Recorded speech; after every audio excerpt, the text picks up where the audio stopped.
Whether you think you can or can't, just know you're right. Arrange your mindset and stand at different heights. Yeah, we move the needle from E to full. What's going on, everybody? Welcome to Move the Needle. I'm your host, Randall Rutledge, and in today's episode, we're going to be talking about habits, how to form habits, and ultimately just how habits affect our lives. And I want to start off with a little statistic that I found pretty alarming, but doing a little research on habits, I went out there and did a quick Google search, and a number that I found is that 70% of the things that we do on a day-to-day basis revolve around our habits, or more or less are things that we do habitually. And I want you to think about that, because if 70% of the things that you do are tied around your habits, right? That means 70% of your life is based off habits. And how much time, how much effort, have you put into your habits? Have you even thought at all about what are my habits? How can I change my habits? And ultimately, how do my habits affect my life, right? I know there's a famous quote that says, "We are what we do repeatedly," and it really makes a lot of sense. Who you are and where you end up in life is ultimately going to be based off the decisions that you make, and not just the decisions you make one time, but the decisions that you make on a consistent basis, the decisions you make on a routine, ongoing basis, okay? And when we think about habits, a lot of times we think about negativity, right? We hear the word habit and we automatically think about all of our bad habits, but in reality, our good habits probably have a bigger effect than even our bad habits. So that's what I want to focus on today, is not necessarily removing habits, but how do habits serve us? How can we build the right habits that really serve us in our lives and serve us for a long haul? And my last two episodes were around morning routine and identity. And when you think about that, what it boils down to, your morning routine is nothing more than your habits, right? Your identity is really nothing more than your habits as well, because who you are is going to depend on what you do and what you do repeatedly. So all these things kind of tie in together to kind of give you the full picture of what we're trying to accomplish here and what we're doing. When it comes to forming habits, one of the things that I touched on last week was when you make something a habit, it no longer requires your brain power or your willpower. It doesn't require a lot of discipline. And that really is one of the best things about forming habits, is once you get them formed, essentially they're going to keep serving you for the long haul, and you don't have to think about it. You don't have to use a lot of willpower, a lot of discipline. It's just part of your routine, right? You get to the gym and your body kind of takes over. And the gym's a great area because it's something everybody understands. But, I had a specific routine. I just moved locations. I moved from College Station to San Antonio about a year ago, and I quit working out in a gym and I started working out at home. But when I think about when my routines were really dialed in the best, it was when I was going to the gym every single day. And there's a lot of things that I can pull from that, because at the time I was going to the gym every day, the gym was about 5 minutes from my house and about 5 minutes from my work. AKA, it was very easy and it was very convenient.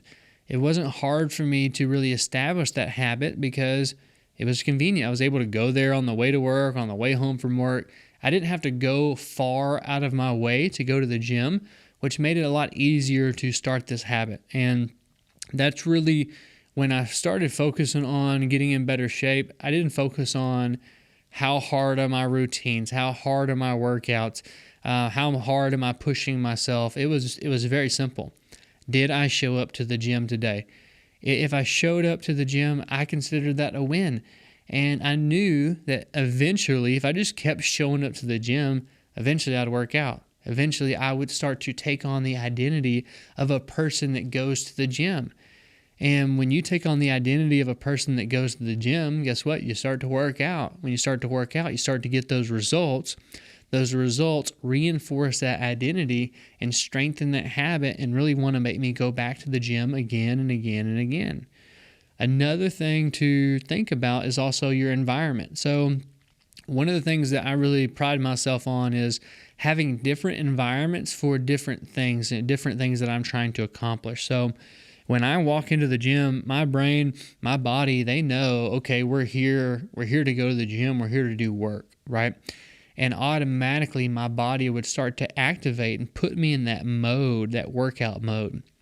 From there, I would go into the same exact thing. I would go to the rowing machine, and rowing machine's a great warm-up, but more importantly, what I wanted to teach my brain is, hey, when we get here to this location and we go to this rowing machine and I get out my phone and I play my specific playlist for working out, I want you to understand the task at hand and what we're trying to accomplish today.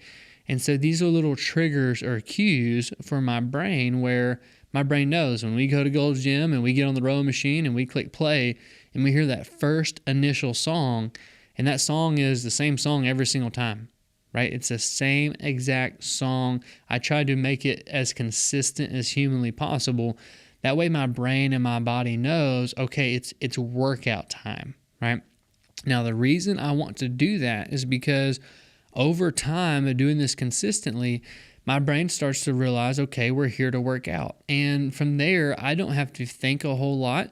Autopilot kind of takes over, my brain takes over, and it really gets me through my workouts without me having to think, without me having to really plan or stress or worry about how hard I'm working. It's literally almost like I'm in the back seat of the Tesla, and the Tesla is driving itself. I don't have to do much of anything at all. And the way that I was able to accomplish that was by going to the same place at the same time every day, working out on the same machine first every time, and then listening to the same music, the same playlist. All these little triggers, the cues, the environment, so on and so forth, would just put me in that workout mode and make that workout seem very easy. And to me, that is one of the most beneficial things with creating habits is I don't have to use my willpower. I don't have to use my mental strength or bandwidth. I have to put in some work to establish the habit. But once it's set, it's really set on autopilot, and I really don't have to mess with it at all. So another really important part of forming habits, and when people try to go out and they try to accomplish anything, whether it's in business or life or nutrition or health, relationships, we always want a complete overhaul. We always want things to just magically happen overnight in a very big, drastic type of way. And honestly, a lot of times that's not the way that the world's going to work. That's not the way your results are going to work. And you're really going to set yourself up for failure. And I love big goals. I love dreaming big and thinking big. But what is a lot more powerful way to look at things is, what if I can get a little bit better every single day, right? What if I get 1% better every day for a full year? Where am I going to end up? Where am I going to wind up, right? It's all tied back to your habits. So when trying to establish a new habit, don't try to establish a habit of, I'm going to work out for 1 hour every day for the rest of my life. Start very simple and say, hey, what if I'm just going to work out for 5 minutes a day, right? It may sound very silly. It may sound, a little redundant to work out for 5 minutes. Like, what kind of results can you get from there? But more importantly, how many times have you tried to go to the gym or tried to work out and you quit, right? You go there for a couple of days, it's really hard, and then you quit. That's what most people do. And that's what I do. Every time I try to start a new habit and I do it the wrong way, I always fail, I give up, and I start over.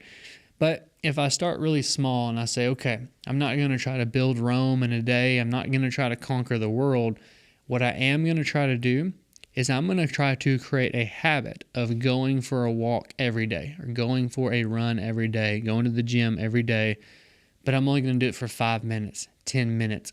I'm really going to start small, and the reason is, it's something I know I can accomplish. I feel very confident I can go for a 5-minute walk every day, right? There's really no reason for me not to go on a 5-minute walk every single day. Well, once I make up my mind and I make that a part of my schedule and my routine, I start to go and I start to form the habit of going for a walk. Well, now I take on the identity of a person that I go for walks. I go for walks every day. That's what I've taught myself. That's what I've taught my brain. And now I really want to go for a walk every day. And what happens is you start to walk for more than 5 minutes. You start to walk for 10 minutes, 15 minutes, 30 minutes, 45 minutes. And before you know it, you have a really good habit that you just formed of walking, going for a 45-minute walk every day. And it all started with just, what if I can go for a 5-minute walk every single day? Okay. Which really brings me up to my next point, is where your frequency is a lot more important than your intensity. I made a post on social media not too long ago, and it said it's easier to work out 7 days a week than it is 5 days a week. And obviously I had some people that were confused. I had some people that gave a little pushback there. But what I mean by that is, if I go to the gym for 7 days, or go on a walk for 7 days, or I read a book 7 days in a row, whatever goal I'm trying to accomplish, what happens is my brain starts to get into a loop of things. It starts to get familiar with, okay, this is what we're going to do. We're going to do it every single day. Really reinforces that habit, reinforces that feedback a lot stronger, where I don't have to think about, oh, it's Monday. On Mondays, I go to the gym, or on Wednesdays, I go to the gym. It's just every day I go to the gym. And when trying to form habits, really try to make them based around 7 days a week. You're going to have a hard time creating a habit that you only do 3 or 4 days a week. The more days a week that you can do the habit, the stronger that habit is going to be, and the more likely that habit's going to stick. So you want to, get in shape is your thing. If that's what you're trying to do, don't set up a workout program for 5 days a week or 3 days a week. A lot of people will try to work out really hard 3 days a week, right? In reality, they could not work out hard at all, work out very easy, but do it 7 days a week. Long term, that's really going to serve them a lot better, because they're going to create those habits. They're going to create that consistency. And over time, if you get a little bit better every day, you don't have to conquer Rome in a day. You don't have to conquer the world in a day. But if you make a little progress and you get a little better over time, ultimately you're going to end up at your result. You're going to end up where you want to be at. So another really important part of habits is something called habit stacking. And simply put, this works in a couple different ways. The first way is just simply making it where habits kind of stack upon themselves, where once I go to the gym, then I have a protein shake. Once I have a protein shake, then I do this, then I do that, so on and so forth. The way that your brain is wired, essentially, these neurons fire, and different neurons are associated with each other. And when you can create habits that kind of stack upon each other, it makes it a lot easier, and it makes these habits a lot stronger, because it's not just one habit. It's like 5 or 6 micro habits within a single habit that makes it a lot stronger. So it's just the process of kind of stacking things together mentally in your mind and going, when I do this, then I do this. When I do this, then I do this. When I do this, then I do this, right? Your brain is ultimately like a computer program, and over time, when you program it, it'll eventually start to run those programs and do exactly what you want to do. Another part of habit stacking is doing something that you don't want to do and stacking it with something that you already enjoy. So let's say you have a habit of, I watch Chicago Fire every night at 8 o'clock. And I don't know if Chicago Fire is on every night at 8 o'clock. I'm just making that up. But maybe that's something you really enjoy. That's something you do on a consistent basis. And that's something you really, like I said, you enjoy. You get a lot of joy from that. So you already have that habit. Why not change it to every night at 8 o'clock, I watch Chicago Fire and walk on the treadmill, right? Couple things are going to happen. For one, walking on the treadmill, you're going to associate that with Chicago Fire, which in this example is hopefully something you really like and you really enjoy. So you're telling your brain, hey, this thing I really like and this walking on a treadmill thing, they actually go together. I want you to put those in the same bucket or store those in the same part of the brain as each other. Well, instead of having so many negative feelings about walking on a treadmill, you start to have a lot more positive feelings about walking on a treadmill. And your brain just naturally thinks that that's something you enjoy because you associate it with Chicago Fire, if you will, makes that habit a lot easier to start, makes that habit a lot easier to stick, and you're more likely to be consistent with it, and you're also just going to enjoy it more, right? The part of really setting up successful habits is to make your life easier and to make it where you enjoy your life more. Life is difficult, and in order to get the results that we want in life, a lot of times we talk about doing the hard thing. You got to have discipline. You got to get out of your comfort zone. You got to do things even when you don't feel like it, and I'm a big believer in that. That's what it's going to take to be successful. But I'm also a big believer in work smart, not hard. And if I can make things easier on myself, I really want to try to do that, okay? And mentally, by creating the right habits, I take a lot of pressure and a lot of stress off myself because I don't need discipline, right? When you have the right habits, you don't have to use discipline. You look at somebody that, they go to the gym every day, and you look at them and you go, oh, must be nice. It's so easy for you to go to the gym, right?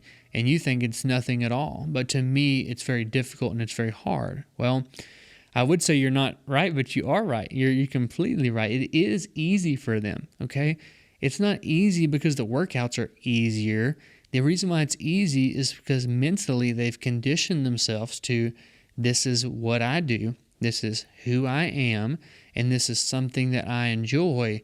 And mentally they've accepted that, and it makes it where it is easier. Doesn't take so much discipline. It doesn't take so much, hard work or sacrifice or brain power, because they've really got their brain programmed in the right way that serves them. They want to work out. They really feel bad if they don't work out, right? You hear that from people all the time. If I miss a gym or if I don't work out, I feel like crap and I'm tired and I don't feel good, right? Why is that? Well, it's just feedback. Your brain is simply giving you feedback and saying, hey, I don't like this, because your brain's really got accustomed to those routines. And this works for good habits and bad habits, right? Ultimately, your brain, it's a creature of habit. It really wants consistency, it wants congruency, and it wants to know what's coming next, because if it knows what's coming next, then it can help you. It can actually make the whole process easier for you. But if it doesn't know what's coming next, your brain can't help you at all, and you're actually fighting against your brain a lot of times. So another important part when we're talking about habits is how they affect your identity, right? We talked about this, previously, of you are what you do repeatedly, but I want you to think about it in a different context, right? So every time I make a decision, every time I form a new habit, I want you to think about it like you're casting a vote. You're casting a vote on who you want to be. And really, your brain is getting that vote, and your brain is internalizing these different ballots, every time you cast a vote, your brain's going, okay, so this is who you want to be. And the more ballots or the more votes that you get, ultimately that person's going to win, right? That personality is going to win. So I try to give my brain as much feedback as possible to reinforce my identity. So if I want to be a person that is healthy, right, then I need to cast as many votes as possible for that identity of a healthy person. So what does a healthy person do? What does a healthy person eat? Does a healthy person work out consistently? So on and so forth. And if I can do those activities, at first they take discipline and willpower, but once I do them consistently for long enough, then they'll create that habit. They don't take discipline or willpower. And really, I can kind of get into a groove of doing these things habitually, and I'm constantly telling my brain, this is who I am. And I'm reinforcing those ideas that I tell myself in my affirmations. I'm reinforcing those ideas of the identity that I'm constantly trying to craft and create for myself. And ultimately, the end result, the end product of who I am is really an accumulation of my decisions and my habits, and me casting those votes and me deciding what type of person I'm going to be by my decision making, by the actions that I take on a regular basis. And ultimately, if I'm creating bad habits or giving myself bad feedback or constantly telling my brain and body that I'm not a healthy person, I don't work out, I don't eat healthy, right? Forget about the physical aspects of that. Like, physically, is not working out going to hurt me? Yes. Is physically eating unhealthy food going to hurt me? Yes. But mentally, it's a lot worse because I'm really casting that vote of I'm not a healthy person, right? And when your brain starts to think that you're not a healthy person, what do you think is going to happen to your body? Your brain controls your body, and you're not going to be a healthy person at all, because that's not the votes that you were voting for, right? So habits play a huge role in your identity and how you feel, how you think, and then ultimately your results and how your life turns out. A lot of it has to do with your identity and what you do, on a consistent basis. So really want you guys to think long and hard about, what are the good habits that I do have? What are the bad habits that I don't have? What are the habits that I want to form, and how can I form those habits, and how can I, kind of get that work done, get that habit formed so I don't have to think about it anymore, and I can move on to more pressing things in my life and maybe create a new habit as well. Another great resource for you guys, it's a book called Atomic Habits by James Clear. Highly, highly, highly recommend reading that book. I don't get anything at all from you reading that book. I just honestly think it's a fantastic book. It's helped me out a lot in my life. So if you're really wanting to understand habits from a scientific standpoint, how your brain works, how to form habits, how to eliminate bad habits, and overall just how to make this whole process easier, highly recommend either going to read Atomic Habits or listening to the audiobook. Like I said, for me personally, that book was a game changer of me just simply understanding habits on a different level. And I'm the kind of person of, once I understand how something works, I'm typically more effective. I can do a lot better in that arena.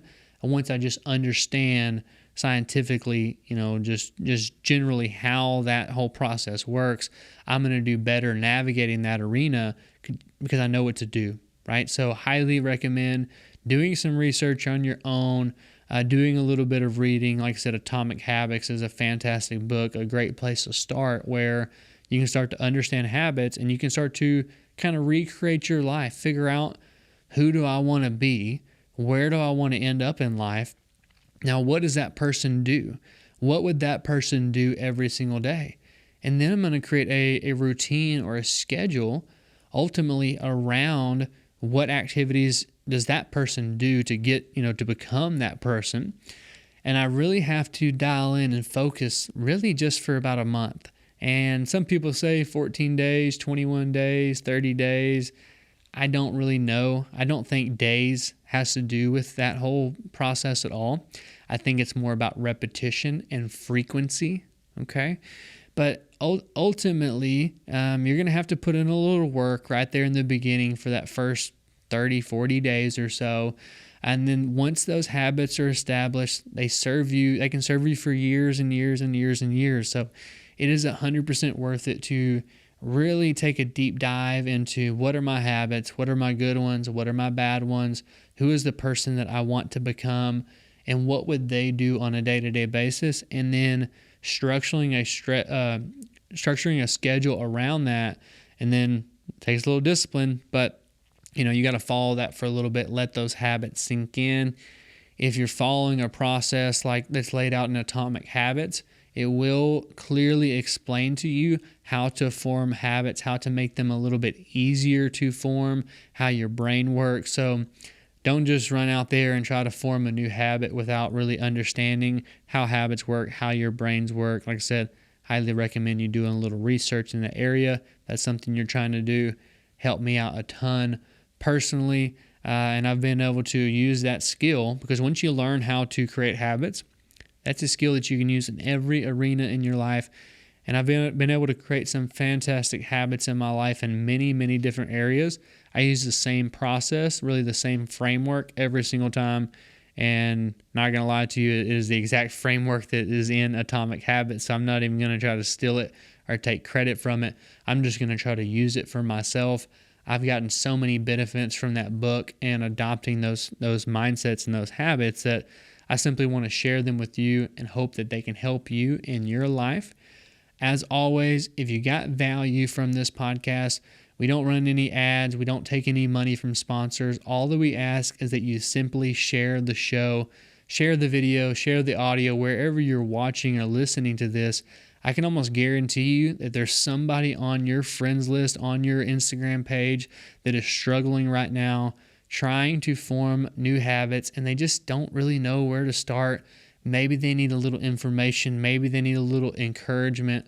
Maybe they just need a place to start so they can kind of get going on their journey. So please share this post. Like I said, it may help you out. It may help someone else out as well. As always, guys, really do appreciate your support and supporting my show and supporting the content that we're putting out. Really does mean a lot to me. Do not forget to like, subscribe, and share. As always, guys, thank you so much for your support. Love you. Bye.